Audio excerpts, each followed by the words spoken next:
So, with all the new phones coming out, we've decided to make things easier for you and put together the best budget smartphones of 2025 that cost under $300. Let's get started. Alright guys, so what can you expect from a smartphone under $300 this year? Well, there's some good and bad news. The good news is that these phones will offer at least a full HD resolution display. That's 108p. So if you want to watch your videos on YouTube, Netflix, or whatever, it's going to be really nice and sharp. They'll also have at least 6 gigabytes of RAM, which is actually pretty important for multitasking, especially if you want to use several applications at the same time. In terms of storage, most of them come with at least 128 gigs of storage. But keep in mind that this is not expandable because there's no more microSD card slots. It just doesn't exist anymore. These phones are also equipped with flagship-level security features such as an in-display fingerprint reader. They also have fast charging support, wireless internet, and they're all running the latest Android version. Now, the bad news is that we won't see any high refresh rate displays on these phones like 120Hz or 90Hz. Unfortunately, so scrolling will be limited to 60Hz. But, in my opinion, this is something that's totally fine because honestly, I don't think most people care about that unless you're a gamer. And another thing is that the build quality will be plastic for almost all these devices except for one. So, yeah, let us see which one that is and find out which is the best budget phone under $300 for you. Alright guys, so the first phone we have today is the Moto G Stylus 5G 2025 edition. This is a phone that I haven't seen too many people talking about. Probably it's because it was released recently, but I think it's a great option. First off, the design is very simple. It has a plastic back, like I said, and it comes in 3 colors, but my favorite is this one because it looks really elegant. Now, the front side of the phone has a very small notch and a pretty big screen. We talking about a 6.5-inch eyepiece LCD panel with a full HD plus resolution and a 90Hz refresh rate. Now, it's not old, so the colors won't be super vibrant, but it's still pretty good. We also have Gorilla Glass 3 for protection, and the brightness levels are decent. You can easily see the screen outdoors. Also, this is a stylus phone. So, there is a built-in stylus that you can use to navigate through the phone. And even though it's a bit thick, I must say that it feels very comfortable in the hand. You can also expand the storage by using a microSD card, and I do recommend that because only 128 gigabytes of internal storage is not a lot. Plus, it has a headphone jack. You don't see that every day. Now, when it comes to the performance, this phone packs a Snapdragon 480 processor, which is an upper mid-range chip from Qualcomm. It's paired with 6 gigs of RAM and 128 gigabytes of storage. And if you're wondering, how good is that? Well, let me tell you that it is pretty much the same as the Google Pixel 6a that costs double the price. The Pixel 6a, which is an excellent phone, by the way. So this is really good. And here, you can see some benchmark results compared to other phones we've tested. As you can see, the Moto G Stylus 5G performs better than the iPhone 13, but loses a few points against the iPhone 14 and the Galaxy S23. But overall, this is a pretty powerful phone for the money. The gaming performance is pretty good too. You can play PUBG at high graphics without any lag or stuttering, and it gets slightly warm, but nothing too crazy. The thermals are actually really good on this phone. Now, the main camera on the back is a 50 megapixel shooter, which is pretty solid, and the ultra-wide and macro cameras are 2 megapixels, which is very useful. Here are some photos taken with the main camera, and you can see that they look pretty nice. The HDR works well. The dynamic range is good, and the sharpness is pretty solid too. Now, the front camera is 16 megapixels, and the selfie quality is decent. Not the best I've ever seen, but it's definitely okay. No. The battery inside is a 5,000 mAh capacity, and that's pretty good.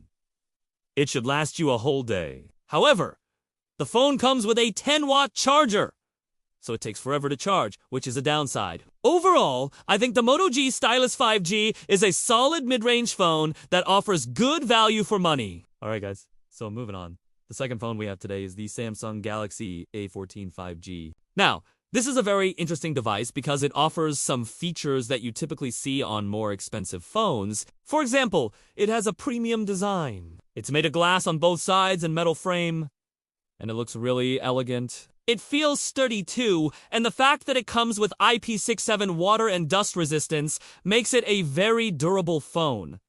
The screen is also pretty good. It's a 6.6-inch PLSL-CD panel with a full HD resolution. And it gets very bright. I'm talking about 800 nits, which is awesome. You can easily see the screen outdoors. We also have a small V-shaped notch, which means that the selfie camera is in a pill-shaped cutout, which I think looks very sleek. Unfortunately, there is no optical fingerprint scanner. So you have to settle with a fingerprint reader, which is Uente is fast, but still, it is pretty accurate. Now, the performance is not amazing, but it's decent for the price. It's powered by the MediaTek Dimensity 700 chipset, which is a 7-nanometer processor, and you can see some benchmark scores compared to other phones. It's definitely slower than the Snapdragon 480, but it's still faster than the Dimensity 600 series. When it comes to gaming, PUBG runs smoothly at medium graphics and high frame rates, and the thermals are decent too. However, it does get a bit warm after long gaming sessions. The cameras on the back are pretty solid. There's a 50-megapixel main shooter, a 2-megapixel macro camera, and a 2-megapixel depth sensor. The selfie camera is 13 megapixels, and the quality is decent. It's nothing to write home about, but it's good enough for social media posts. Here are some photos taken with the main camera, and they look pretty nice. The HDR works well, and the colors are vibrant. You can definitely use this phone for photography. Now, the battery inside is a 5,000 mAh capacity, and that's pretty good. It should last you a whole day. But the phone comes with a 15-watt charger, which is pretty slow. Now, the Samsung Galaxy A14 5G offers good value for money. It has a premium design, a large, bright display, decent performance, and a good battery life. Alright guys, the performance isn't anything to write home about, but it's decent. It's powered by the Unisoc T606 octa-core CPU, which is a pretty old chipset. So the performance is similar to the MediaTek Helio G35, which is a little bit disappointing. However, you can still play some games on this phone, like PUBG Mobile, at medium graphics and high frame rates. And it doesn't get too warm. Here are some photos taken with the main camera, and they look pretty nice. The HDR works well, and the colors are vibrant. The ultra-wide camera is pretty good too. Now, the selfie camera is 8 megapixels, and the quality is decent. It's nothing to rave about, but it's good enough for video calls. Now, the battery inside is a 5,000 mAh capacity, which is pretty good. It should last you a whole day. And the phone comes with an 18-watt charger, which is pretty fast. Overall, I think the Nokia G310 is a pretty decent budget phone that offers good value for money. Alright guys, so now I invite you to check out our detailed camera and performance comparison where ULL learn which phone has the best camera and performance. Alright guys, so now we've done a 1-hour video call on each phone, and I can say that the speaker quality is pretty good on all of them, but there is a clear winner. So, the Nokia G310 has the loudest and clearest sound. The Samsung Galaxy A14 5G comes in second place, and the Moto G Stylus 5G is in third place. Now, we've been using these phones for over 24 hours now, and I can say that they all have very good battery life. Like seriously, these batteries could last 2 days if you're not constantly using your phone. So the Moto G Stylus 5G has the best battery life out of the three with 7 hours and 15 minutes of screen on time. The Nokia G310 comes in second place with 6 hours and 45 minutes. And the Samsung Galaxy A14 5G has 6 hours and 10 minutes. Now, it is time to announce the winner and the best. Budget phone under $300, and that is the Moto G Stylus 5G.